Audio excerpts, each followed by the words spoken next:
po ba ang pag-preach? Hindi po yan base. Ito yung kinorek sa akin ng Panginoon kaninang madaling araw. Whenever I pray, sabi ko, ng mensahe na tamang-tama sa mga nanonood, sa mga kapatiran sa church. And the moment nangusap sa akin ng Panginoon, ipinakita niya sa akin, anak, ang dapat mong ipinapanalangin, Lord, ano yung gusto mo na mensaheng ibigay sa akin? Upang maging tama ang buhay ko at nang maihayag ko ang pag-ibig mo sa kanila. Witness mo kung ano yung nangyaring pagbabago sa buhay mo. I-witness mo yung mga salita ng Panginoon na nagpabago sa iyo. I-witness mo yung salita ng Panginoon na ginamit mo upang ikaw ay manatiling matatag na nakatayo sa ating Panginoon sa kabila ng lahat ng mga problema na pinagdaanan ng buhay mo. Alam niyo po ba kung kayo yung dumaan doon sa problema ng buhay ko? Although, alam ko, inaamin ko kasalanan ko. Eh baka po kayo naluha na. Pero dahil alam ko na alam ng Diyos ang pinagdaraanan ko, nanatili akong matatag na nakatayo sa kapayapaan ng ating Panginoon. Baka nabaliw na kaming mag-asawa.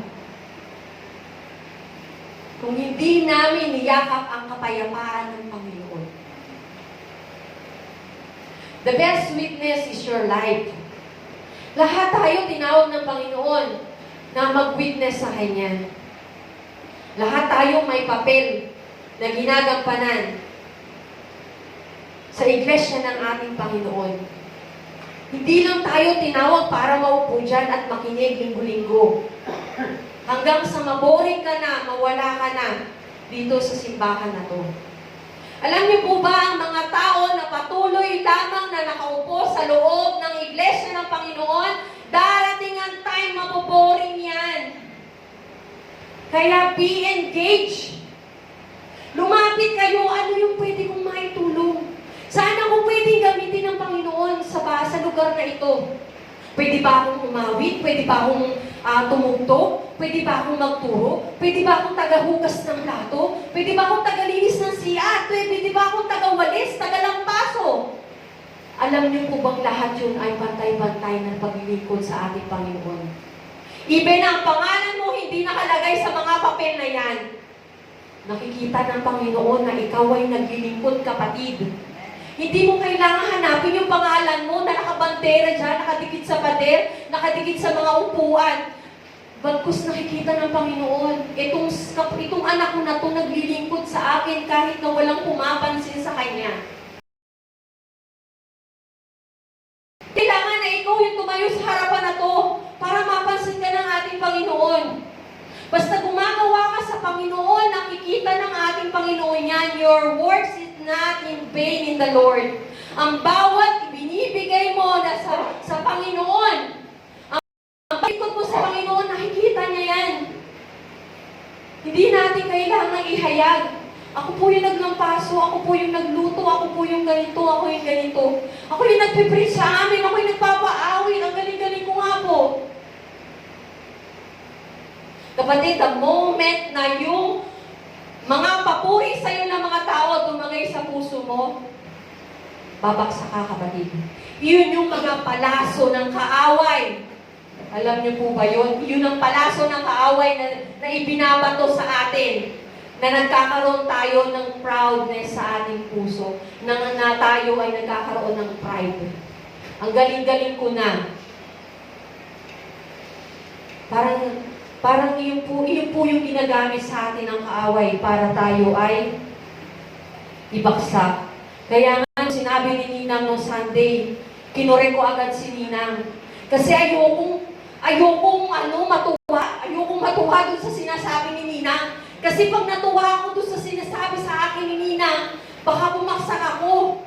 Baka makalimutan ko ang lahat ng bagay na meron ako, ang lahat ng mga gift ng Panginoon ay nanggaling lamang sa Kanya at wala akong kinalaman doon. Kaya the moment na alam natin ang katotohanan sa ating Panginoon, madali na natin siyang mare-rebuke. Amen po ba? Magpatuloy po tayo sa paghahayag ng salita ng Panginoon. Kahit tayo ay iwanan ng lahat ng tao. Sabi ko nga doon sa aking Facebook page na post, na walang nagla-like, walang nanonood, ilan-ilan, si Brother Don. Si Brother Don, isa si Nina, ilan-ilan, sabi niya sa akin, mas marami pa yung like nung yung chismisan. Mas marami pa daw. Sabi ko, hayaan mo lang siya.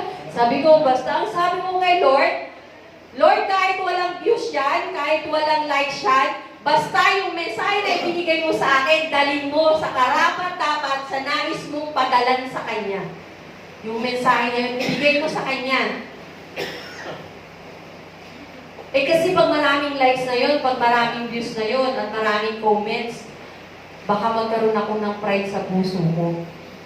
At mahirap yun. Baka sa vlogger na kumikita ng mga milyon pero wala na, napapariwara na yung mga buhay. Kaya sabi ko, sige Lord, okay lang yan, kahit walang mag-likes niyan, kahit walang mag-views niyan. Basta ipadala mo yung mensahe na binigay mo sa akin doon sa tao na nais mong makakarinig nun. Siguro si Brother lagi yung dapat makarinig nun. Sa kanya lagi napupunta eh. At saka sa inang ko. Ayan, so number 4. Ang sabi po dito, the shield of faith o ang kalasag ng